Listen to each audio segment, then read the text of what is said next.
Everyone, and welcome to today's video on genre. I hope you're getting on with the work all right that I've set so far. I just wanted to go through again quickly what it is that you're expected to do and linking it to your essay. So we're going to have a look through some of these PowerPoints, and the first one we're going to go into is genre in more detail. Now, as we're not in class, just pause the video as and when I ask for things to be done and see if you can give them a go yourself. It will be really beneficial to you to complete the tasks. And it would be something that we're doing in class anyway, so there's no point in going through this and just expecting to sort of like understand it all. It would be really, really beneficial if you did complete the tasks in your own time as well.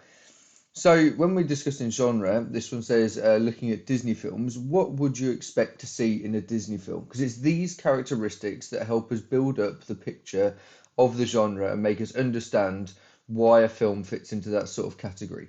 So if you could try and create a mind map for Disney films of everything that you'd expect. Now we've got the first one there, it says princess. And then if you can try and see, using the picture below as help if you're not too familiar with many Disney films, what sort of things do you expect to see in Disney films? Now there are loads of different genres and there's a few of them already up there for you. So we've got romance, science fiction, horror, mystery, all sorts of different ones. We're going to go through a couple of them in this PowerPoint.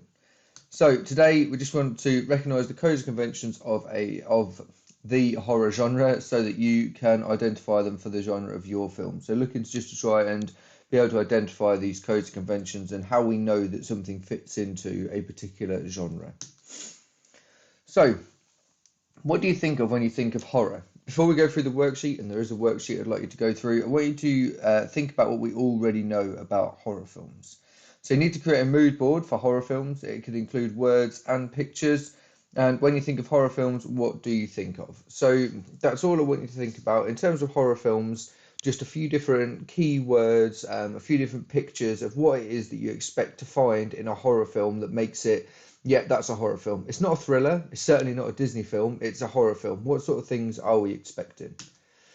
So I've done one here just to give you an idea. So the chick flick, for instance, we've got a few different pictures, and the keywords that we've thought of are things like heartbreak, girls, love, roses. You're thinking about a lot of the use of pink, some form of love interest in the bottom left-hand corner that we've got there.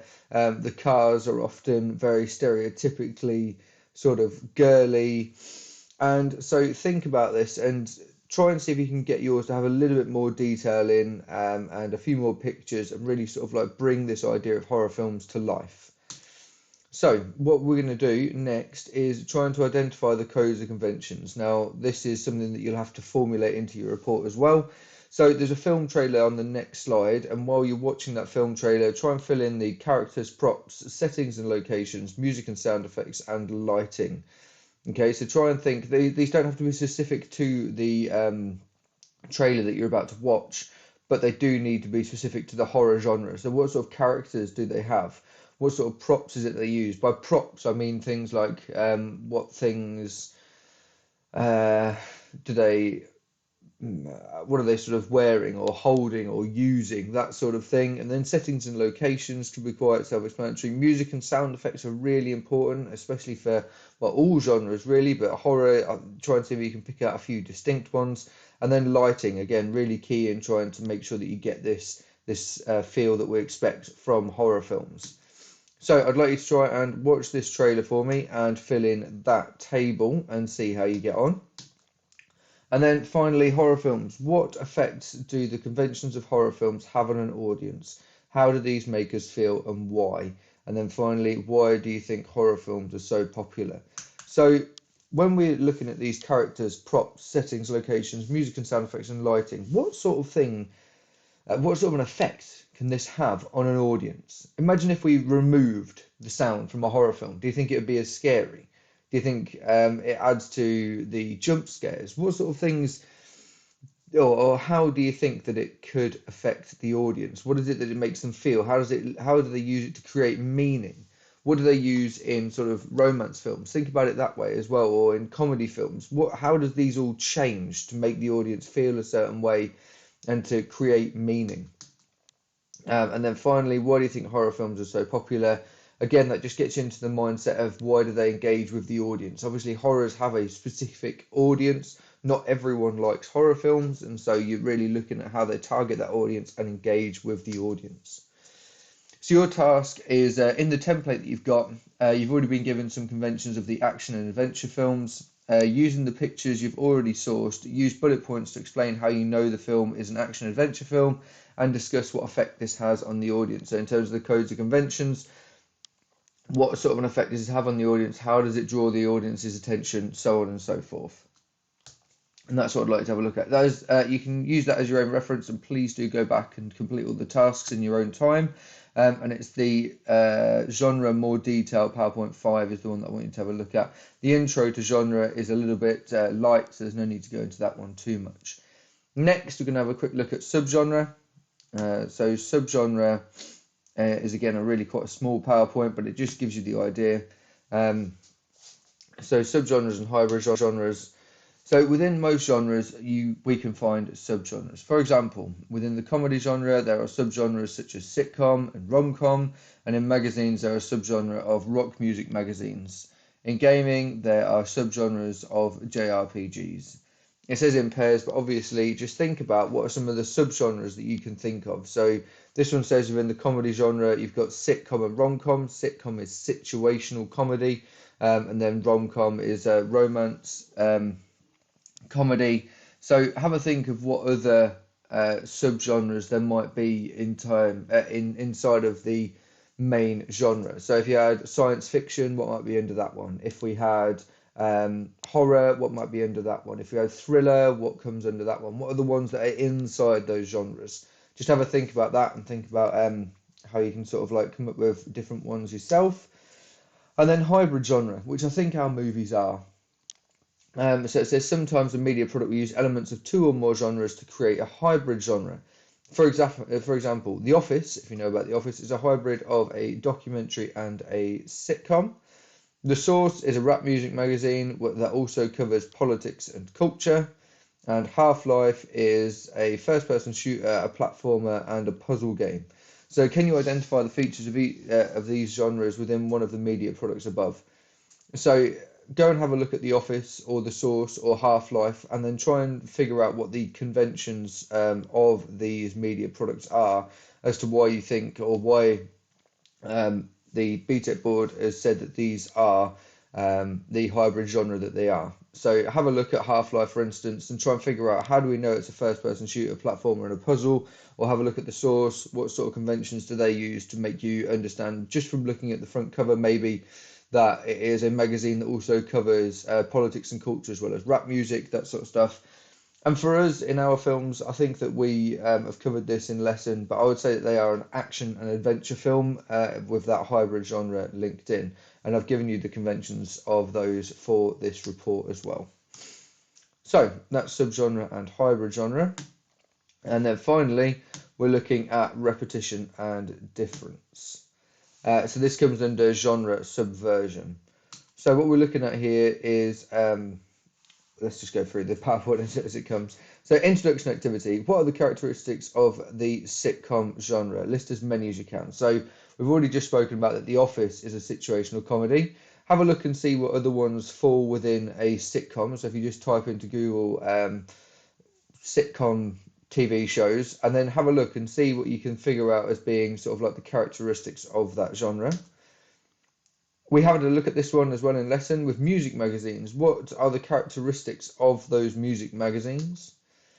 And then role-playing game, video games, what sort of characteristics do you get as that? Again, list as many as you can, and then that'll give you a much broader picture of what it is that we're trying to get across with the idea of this, with Steve Neal's theory of repetition and difference and genre subversion.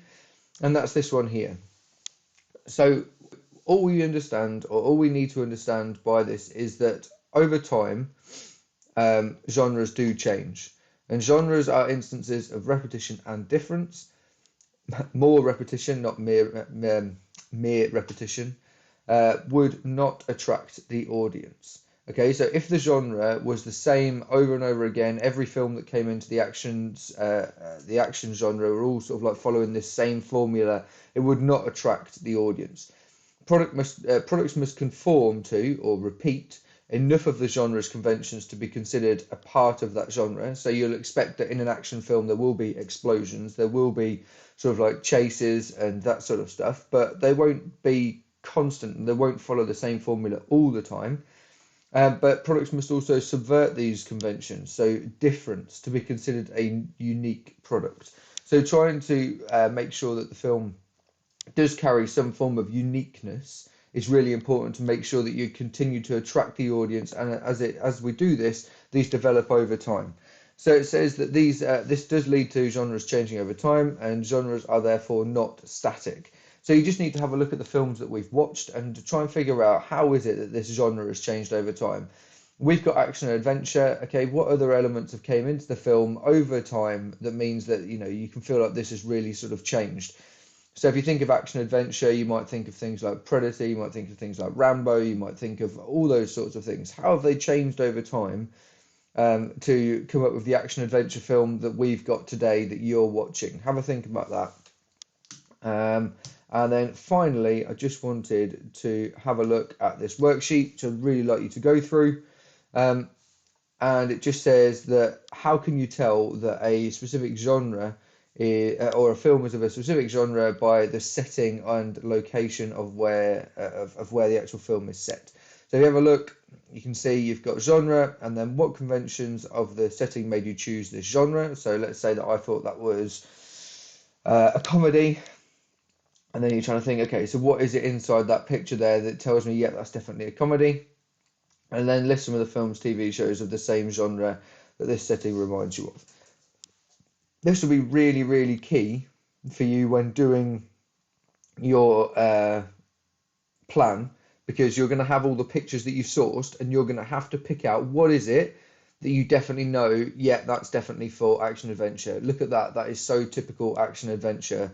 Oh, this one is the repetition and difference. This is the Steve Neal's theory of genre subversion, because in this scene, this happens, and this is not something that you would find typically in these films. So have a think about that, go through the worksheet, and it will really, really help you out. Okay, and finally, I just wanted to have a quick look at the exemplar material that we've been given and see how they do it.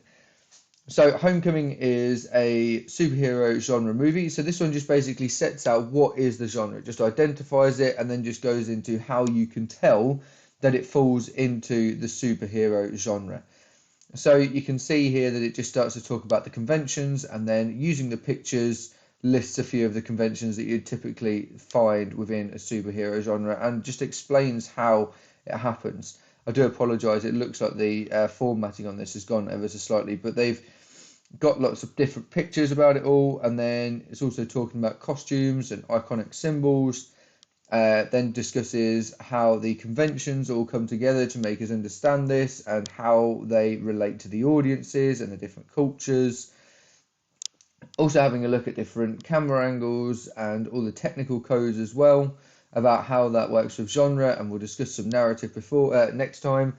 So I just wanted to show you how that sort of all comes together, and all of this is looking at how the genre codes and conventions are used to engage with the audience, how it uses narrative and representation and a few other different bits and pieces to come together and make us understand, yeah, this is definitely a superhero genre film. Okay, it then goes on to looking at genre subversion, and it starts to discuss a few of the different bits and pieces about how they've made it change over time. And again, also discussing representation, which we'll do later on. So those first sort of like 3 pages are all about genre, codes and conventions, narrative, representation, all in those different settings. Now, again, I just want to stipulate that this is only one way of writing this essay. It is not the way.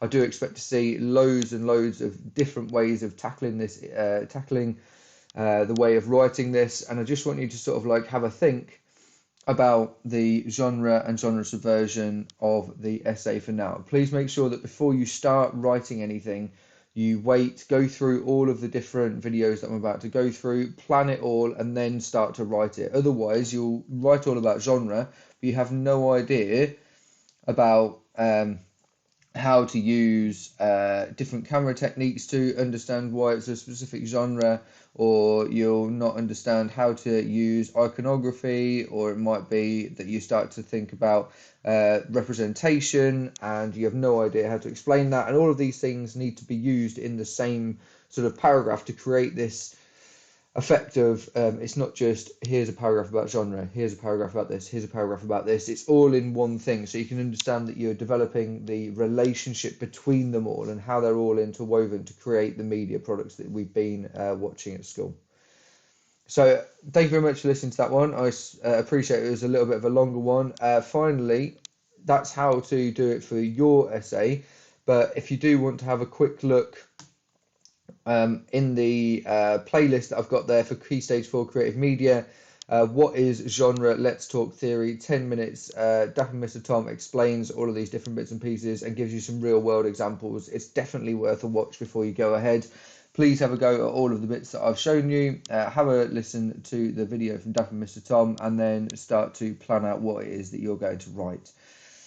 I will do another video next, and next time it is on narrative, and that should be up within the next couple of days. So I'll speak to you soon, and if you do have any questions or queries, please again don't hesitate to get in contact via email. So many of you have been doing, so thank you very much for that, and stay safe.